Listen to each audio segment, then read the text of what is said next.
Track 10.2, page 108, exercise 2B. And now we join Emma Grigson in the studio for this week's edition of The World Today.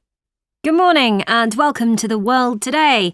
Now, a round red rubber ball for my dog, a set of shiny steel table knives, a huge pine writing desk. What do they have in common? Well, I bought all of them this week and they were all made in either China or Taiwan. And here to talk about China's remarkable economic success is Christopher Yu of the Chinese Chamber of Commerce here in London. Christopher, welcome to the programme. Thank you, Emma. It's a pleasure to be here. So, Christopher, why is China growing so fast? Well, Emma, for a variety of reasons. Firstly, today's China now has the capacity to make very up-to-date, sophisticated products. For example, just think about the magnificent curving steel lines of the Bird's Nest Stadium, the national stadium in Beijing. Yes, it's an amazing piece of architecture. Yes, well, as you know, it was built for the 2008 Olympic Games, and I think it's a great example of China's recent success. The government is very keen to encourage innovation, and there are plenty of creative people with new ideas and ambition.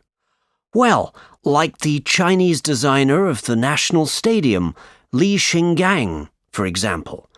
But the stadium is also an example of how we're open to developing projects with foreign companies.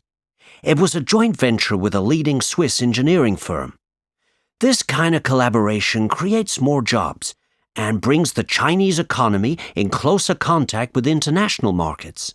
That's really interesting. So, foreign companies are attracted to China because it's such a creative environment? Well, yes, partly. But another factor in China's growth is its growing productivity. People often work longer hours than in the West, and of course we have a very large population. At one stage there were 17,000 people working on the Bird's Nest Stadium. Neither a US nor a European company could employ that many people at the same time. Wow, 17,000 people. That's incredible. So, it looks as if China's economy has really started to take off in the 21st century. Well, actually, we mustn't think the Chinese growth is a purely modern phenomenon. Look at the Great Wall of China. In many ways, it's a similar achievement to the Bird's Nest Stadium. It was a hugely ambitious project, and there was nothing else like it at the time. And, you know, China has always been the workshop of the world, at the forefront of new technology. Paper, gunpowder and printing were all invented there. And for hundreds of years, China was the center of the world's silk industry. So, it's all looking very positive for the next few decades. Absolutely. But there's just one problem. I can't think of a single world-famous Chinese brand. Can you? Lenovo is a major computer maker in China, and Ningbo Bird is one of its biggest mobile phone makers. But neither Lenovo nor Ningbo Bird has global recognition. So why do you think that is?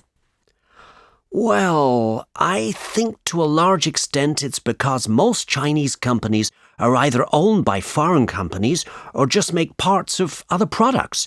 So you might see a US company's name on that big square cardboard box for your computer, but it was probably made in China.